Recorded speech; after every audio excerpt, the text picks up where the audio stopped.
The Year of the Dog by Grace Lin. Chapter 1, A Sweet New Year. Happy New Year, Dad laughed into the phone. Gong zi, zin nian kuai lei. The phone had been ringing all night with relatives calling to wish us a happy Chinese New Year. If we had lived in Taiwan, we would be having a big dinner with all of our relatives, aunts, uncles, and cousins. But since we lived in New Hartford, New York, they called us instead. Yes, Dad said over the phone to Uncle Leo, Happy Year of the Dog.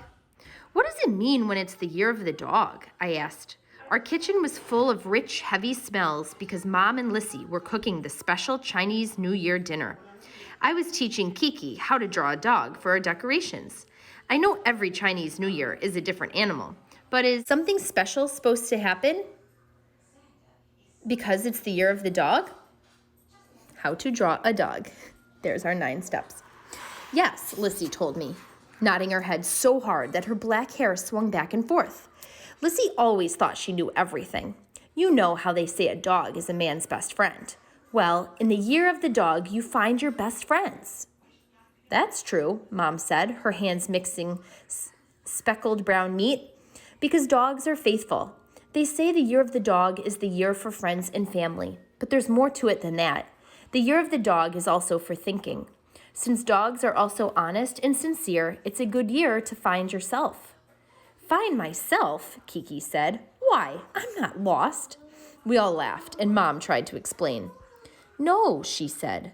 Finding yourself means deciding what your values are, what you want to do, that kind of thing. Like deciding what you want to be when you grow up, I asked. Yes, Mama nodded her head. Well, Lissy said, I've decided I'm definitely not going to be a chef because I'm tired of cooking. We still have to make the shrimp, the pork, and the vegetables. We're never going to eat. We will, Mom said, and she looked at the clock. Pacey, stop drawing and go fill the New Year tray. I went to the cabinet and took out the New Year tray. We had polished it so much that I could see myself shining in the red and black wood. I also took out a bag of the special Chinese New Year candy. It's very important that the New Year tray is filled with candy. If it's full of sweet things, it means your year will be full of sweet things. Kiki hung up our drawings and then came over to help me, though she didn't really help much. All she did was eat the candy. She loved New Year's candy. I don't know why. It isn't real candy, like chocolate or lollipops. New Year's candy is sticky taffy melon candy, the color of the moon. Kiki kept eating the candy, so I couldn't fill the whole tray. I looked in the cupboard for more, but there wasn't any more. But there were rainbow-colored M&Ms. I loved M&Ms. That's real candy. So I filled the rest of the tray with that. When Lissy saw the tray, her mouth made a big O. You can't fill the tray with M&Ms, she told me. It's a Chinese tray. Only Chinese candy is supposed to go in it.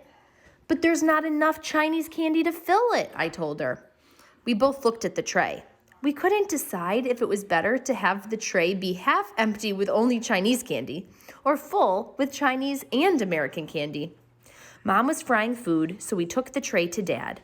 He scooped up a big handful of Chinese candy and M&Ms and ate it. This way is good, he said. We should have both Chinese and American candy for the New Year. It's just like us, Chinese American. I think it's going to be a very sweet year. Chapter 2, How to Get Rich. The fish. Time to eat, Mom called. In the dining room, there was so much food. There was a whole fried fish, crispy and brown, meat dumplings fried golden, vegetables shining with oil, steamed buns that looked like puffy clouds, shrimp in a milky sauce, and pork colored a brilliant ruby pink. The fish's eyes stared at me. I didn't like it, so I turned that plate around so it would look at Lissy instead. She turned it back toward me, and I turned it again. Finally, we had it look at Kiki. She didn't notice. Everything we eat tonight has a special meaning, Dad said. These vegetables mean wealth. How about the shrimp? I asked. That means wealth too, Dad said. What does the pork mean? Lissy asked. Wealth too, Dad said. Everything means wealth, Lissy said. All we care about is money. Well, don't you want to be rich? Mom asked. Yes, Lissy and I said at the same time. Kiki nodded her head. I want to be a millionaire, I said. I want to be a gazillionaire, Lissy said.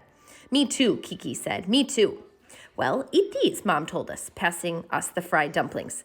They say these symbolize gold coins, so if you eat them, you'll be rich. I don't know how they're going to make me rich, I said. They don't look like gold coins to me. Maybe that's what coins looked like in the olden days, Lissy whispered to me.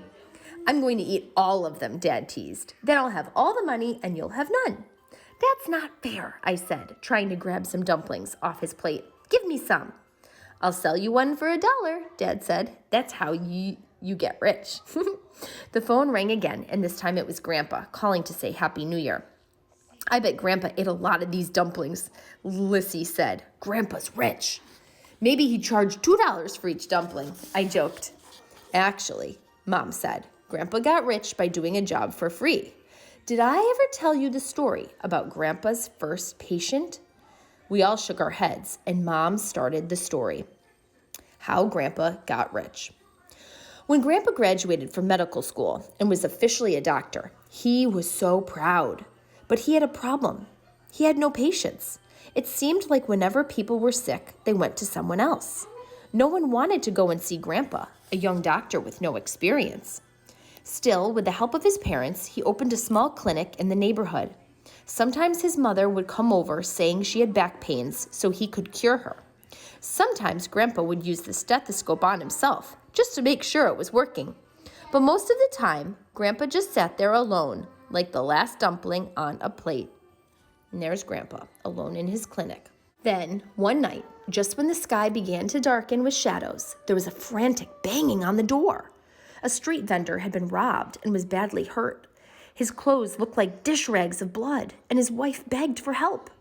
Grandpa jumped up and worked hard to save the vendor's life. He worked deep into the night, and he only stopped when the moon hung like a freshly peeled lychee in the sky. Finally, the patient was out of danger. Grandpa left him with his wife in the clinic and told them that he would check up on them in the morning. But when Grandpa woke up the next morning and went to check on his patient at the clinic, there was no one there. The bed was made and the room was as clean as an empty rice bowl. Had he dreamed it all? Later, Grandpa found out that his patient was very poor. He and his wife had sneaked away after Grandpa had left because they knew they could not pay him. In fact, right after the accident, the wife had brought the vendor to 2 other doctors before Grandpa. The other doctors had refused to operate because they knew he couldn't pay. Grandpa, on the other hand, didn't even think about asking for payment and had just hurried to save his life. So it looked like Grandpa's first patient was going to be free of charge. Grandpa worried because he thought that it didn't look like a good start for his business. He had his family to support, and they were counting on him to make money as a doctor. Was this first patient a sign of his future? But he shouldn't have worried. Like the smell of roast pork, the news of Grandpa's good work spread around the village. People were warmed by the fact that Grandpa cared more for their lives than their money. They stopped seeing their other doctors and came to him instead. Soon, he had more patients than he could handle. And that is how Grandpa became rich. Mom finished. Then she looked at the empty table. You, there's no food left for me. And there's the empty bowl.